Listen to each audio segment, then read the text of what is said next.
अध्यक्ष महोदय, मैं भारत और चीन सीमा पर जो हाल फिलहाल डेवलपमेंट्स हुए हैं उसकी जानकारी देने के लिए, उस पर वक्तव्य देने के लिए सदन के समक्ष खड़ा हुआ। अध्यक्ष महोदय, पिछले वर्ष सितंबर में इस गरिमामयी सदन के समक्ष मैंने एक विस्तृत वक्तव्य ईस्टर्न लद्दाख में भारत चीन सीमा पर हुई डेवलपमेंट्स के बारे में दिया था।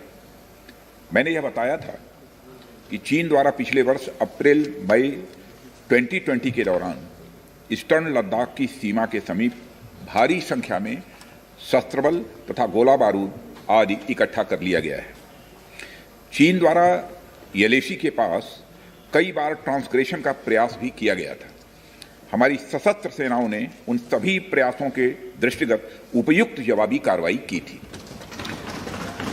अध्यक्ष महोदय, राष्ट्र के साथ इस सदन ने भी उन वीर भारतीय सैनिकों को श्रद्धांजलि दी थी जिन्होंने भारत की सीमा की रक्षा करते हुए अपना बलिदान दिया था।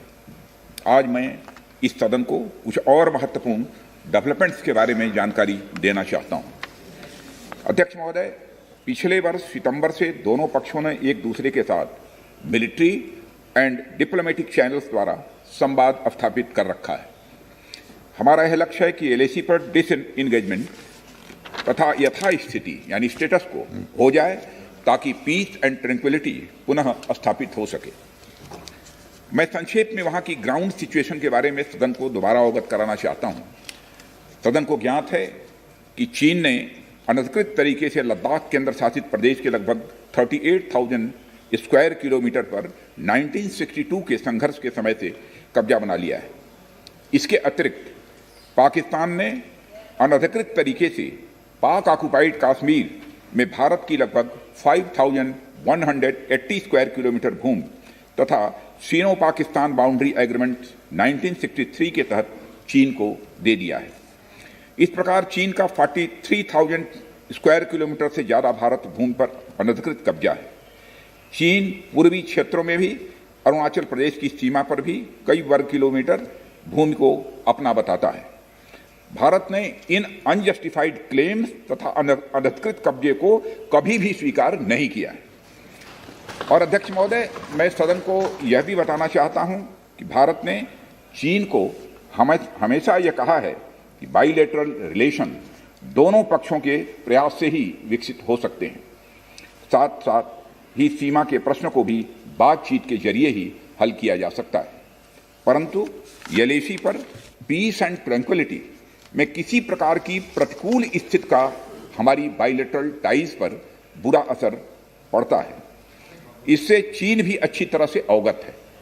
कई हाई लेवल ज्वाइंट स्टेटमेंट में भी यह जिक्र किया गया है कि एलएसी तथा सीमाओं पर पीस एंड ट्रैंक्विलिटी कायम रखना बाइलेटरल रिलेशन के लिए यह अत्यंत आवश्यक है। अध्यक्ष महोदय, पिछले वर्ष से चीन के द्वारा उठाए गए कदमों के कारण पीस एंड ट्रैंक्विलिटी पर प्रतिकूल असर पड़ा है। इसके फलस्वरूप चीन और भारत के संबंधों पर भी प्रभाव पड़ा है। उच्च स्तर पर चीन के साथ कई बार बातचीत के दौरान, जिसमें मेरे द्वारा चीनी रक्षा मंत्री के साथ पिछले सितंबर की बैठक और मेरे सहयोगी विदेश मंत्री श्री जयशंकर जी की चीनी विदेश मंत्री के साथ तथा एनएसए श्री अजीत डोभाल की अपने चीनी काउंटर पार्ट के साथ बातचीत भी शामिल है। हमने यह स्पष्ट कर दिया है कि यह अत्यंत आवश्यक है कि एलएसी के सभी फ्रिक्शन पॉइंट पर डिसएंगेजमेंट किया जाए ताकि पीस एंड ट्रैंक्विलिटी पुनः स्थापित हो सके। अध्यक्ष महोदय, पिछले वर्ष मैंने इस सदन को अवगत कराया था कि एलएसी के आसपास ईस्टर्न लद्दाख में कई फ्रिक्शन एरियाज बन गए हैं। चीन ने बड़ी संख्या में सेना एवं गोला बारूद भी एलएसी के आसपास तथा उसके पीछे अपने क्षेत्रों में इकट्ठा कर लिया है।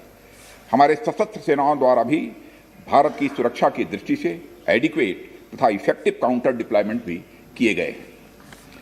मुझे यह बताते हुए अध्यक्ष महोदय गर्व की अनुभूति हो रही है कि भारतीय सेनाओं ने इन सभी चुनौतियों का डटकर सामना किया है तथा अपने शौर्य और बहादुरी का परिचय पैंगोंग त्सो के साउथ एवं नॉर्थ बैंक पर दिया है। सामरिक दृष्टि से महत्वपूर्ण कई क्षेत्रों को चिन्हित कर हमारी सेनाएं कई पहाड़ियों के ऊपर तथा हमारे दृष्टिकोण से उपयुक्त अन्य क्षेत्रों पर मौजूद हैं। भारतीय सेनाएं अत्यंत बहादुरी से लद्दाख की ऊंची दुर्गम पहाड़ियों तथा कई मीटर बर्फ के बीच में भी सीमाओं की रक्षा करते हुए अडिग हैं और इसी कारण हमारा एज बना हुआ है अध्यक्ष महोदय। और हमारी सेनाओं ने इस बात पर भी यह साबित करके दिखाया है कि भारत की संप्रभुता एवं अखंडता की रक्षा करने में वे सदैव हर चुनौती से लड़ने के लिए तत्पर हैं और अनवरत कर रहे हैं। अध्यक्ष महोदय, पिछले वर्ष में मिलिट्री एंड डिप्लोमेटिक स्तर पर चीन के साथ हमारा संवाद बना रहा है। इस बातचीत में हमने चीन को यह बताया है कि 3 सिद्धांतों के आधार पर इस समस्या का समाधान हम चाहते हैं। फर्स्ट, दोनों पक्षों द्वारा एलएसी को माना जाए और उसका आदर किया जाए। सेकंड, किसी भी पक्ष द्वारा यूनिलैटरली स्टेटस को बदलने का प्रयास नहीं किया जाए। थर्ड, सभी समझौतों का दोनों पक्षों द्वारा पूर्ण रूप से पालन किया जाए। ये 3 बातें उनके समक्ष रखी गई थी। फ्रिक्शन क्षेत्रों में डिसएंगेजमेंट के लिए भारत का यह मत है कि 2020 की फॉरवर्ड डिप्लॉयमेंट जो एक दूसरे के बहुत नजदीक है वे दूर हो जाएं और दोनों सेनाएं वापस अपनी अपनी अस्थायी एवं मान्य चौकियों पर लौट जाएं। अध्यक्ष महोदय, बातचीत के लिए हमारी स्ट्रेटजी तथा अप्रोच माननीय प्रधानमंत्री जी के इस दिशा निर्देश पर आधारित है कि हम अपनी 1 इंच जमीन भी किसी और को नहीं लेने देंगे। हमारे दृढ़ संकल्प का ही यह फल है कि हम समझौते की स्थिति पर पहुंच गए हैं। इन दिशा निर्देशों के दृष्टिगत सितंबर 2020 से लगातार मिलिट्री एंड डिप्लोमेटिक लेवल पर दोनों पक्षों में कई बार बातचीत हुई है कि इस डिसएंगेजमेंट का म्यूचुअली एक्सेप्टेबल तरीका निकाला जाए। यह बातचीत हुई है। अभी तक सीनियर कमांडर्स के स्तर पर 9 राउंड्स की बात हो चुकी है। राजनयिक स्तर पर भी WMCC, जिसे working mechanism for consultation and coordination of India China border affairs कहते हैं, के तहत भी बैठकें होती रही। माननीय सभापति महोदय, अध्यक्ष महोदय, मुझे सदन को यह बताते हुए खुशी हो रही है कि हमारे इस अप्रोच तथा सस्टेन्ड टॉक्स के फलस्वरूप चीन के साथ पैंगोंग लेक के नॉर्थ एवं साउथ बैंक पर डिसएंगेजमेंट का समझौता हो गया है और इस बात पर भी सहमति हो गई है।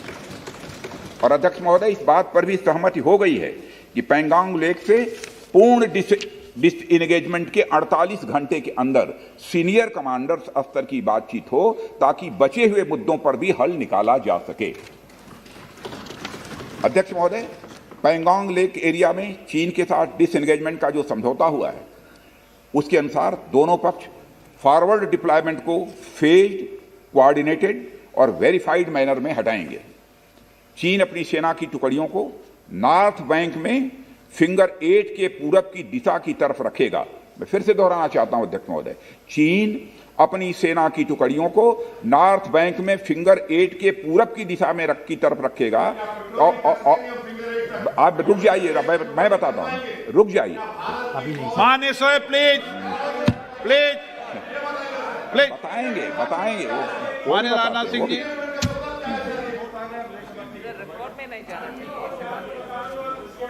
नॉर्थ बैंक में फिंगर 8 के पूरब की दिशा की तरफ रखेगा और इसी तरह भारत भी अपनी सेना की टुकड़ियों को फिंगर 3 के पास अपने permanent base Dhan Singh Rana post पर रखेगा।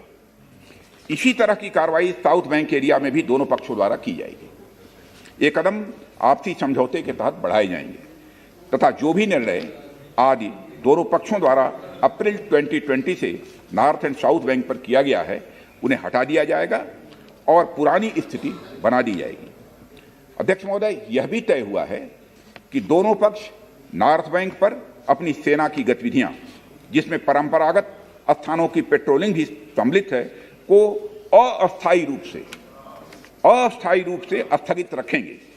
पेट्रोलिंग तभी शुरू की जाएगी जब सेना एवं राजनयिक स्तर पर आगे बातचीत करके समझौता बनेगा और इस समझौते पर कार्रवाई कल से नॉर्थ एंड साउथ बैंक पर प्रारंभ हो गई है।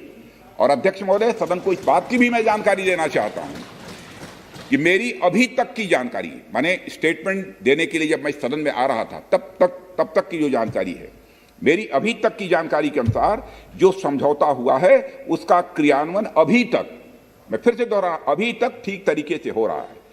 अभी तक दोनों तरफ से सारी बख्तरबंद गाड़ियां अपने परमानेंट बेस पर वापस जा चुकी हैं, यह हमको जानकारी मिली।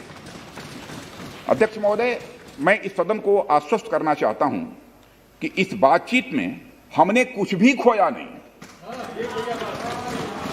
और आगे की बात नहीं बोलना चाहूंगा। अध्यक्ष महोदय, आगे की बात नहीं बोलना चाहता। मैं फिर से बात दोहरा, आज इस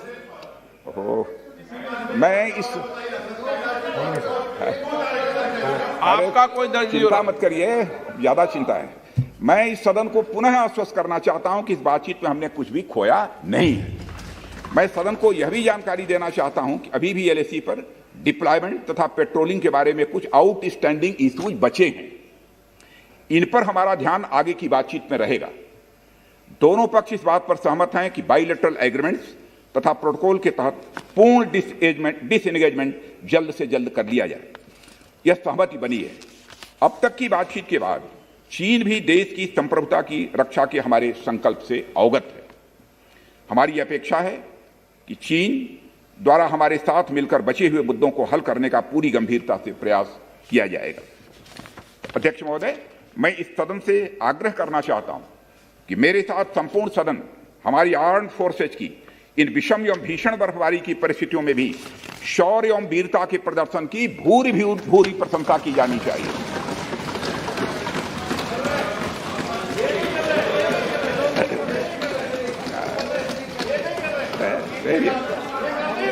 सभापति महोदय, अध्यक्ष महोदय, मैं यह भी कहना चाहता हूं कि जिन शहीदों के शौर्य और पराक्रम की नींव पर यह डिसएंगेजमेंट आधारित है, उन्हें देश सदैव याद रखेगा। अध्यक्ष महोदय, मैं आश्वस्त हूं कि यह पूरा सदन, चाहे कोई भी किसी दल का क्यों न हो, देश की संप्रभुता, एकता, अखंडता और सुरक्षा के प्रश्न पर एक साथ खड़ा रहेगा और एक स्वर से समर्थन करता है कि यह संदेश केवल भारत की सीमा तक ही सीमित नहीं रहेगा, बल्कि पूरे विश्व तक जाएगा। अध्यक्ष महोदय, इन्हीं शब्दों के साथ आपको बहुत बहुत धन्यवाद देते हैं।